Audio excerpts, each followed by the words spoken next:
Hi hello welcomes to சித்தூஸ் clip Tamil.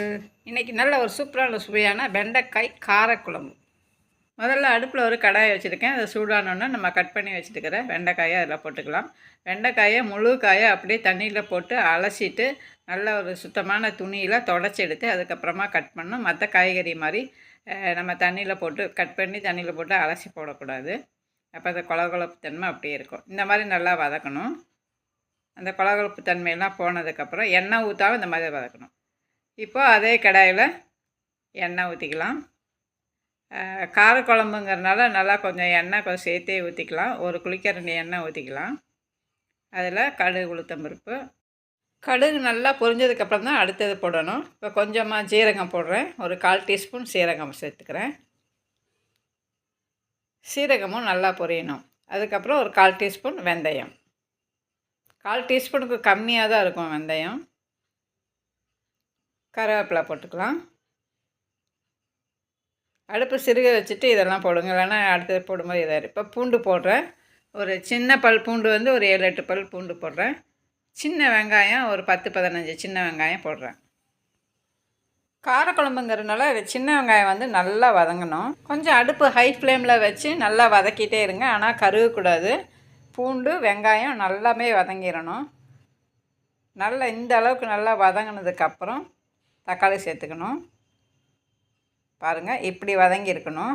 இந்த அளவுக்கு வதங்கினதுக்கப்புறம் தக்காளி 2 தக்காளி சேர்த்துக்கிறேன். தக்காளியை நீங்கள் அரைச்சி கூட போட்டுக்கலாம்.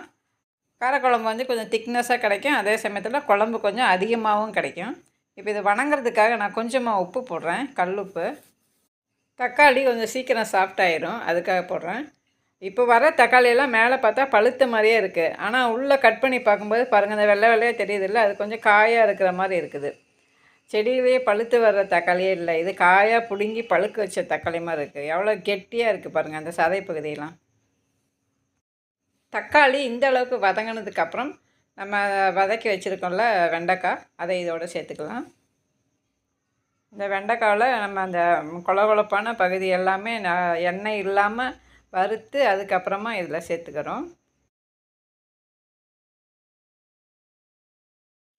ஒரு நிமிஷமாவது இதில் வந்து நல்லா இந்த வெண்டைக்காயை வதக்கிட்டு, இந்த வெங்காயம் தக்காளியோடு வதக்கிட்டு அதுக்கப்புறமா நம்ம மசாலா சேர்த்துக்கலாம்.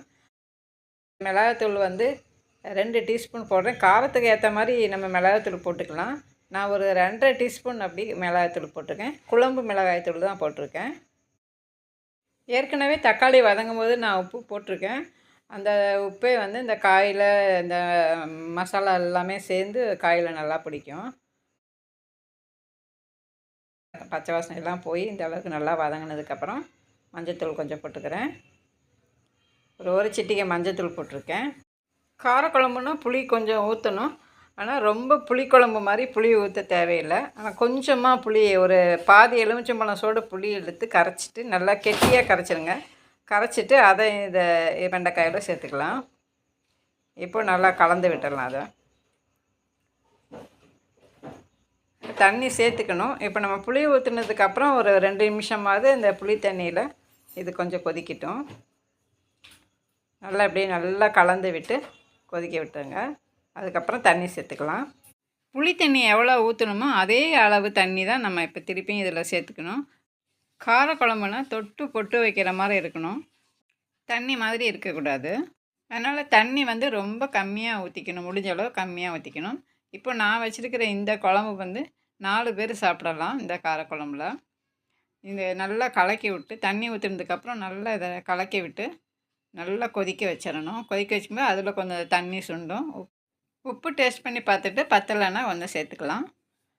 இப்போ நல்லா கொதித்து குழம்பு ரெடி ஆயிடுச்சு. பாருங்கள், நல்லா ஒரு சூப்பரான சுவையான வெண்டைக்காய் காரக்குழம்பு ரெடி ஆயிடுச்சு.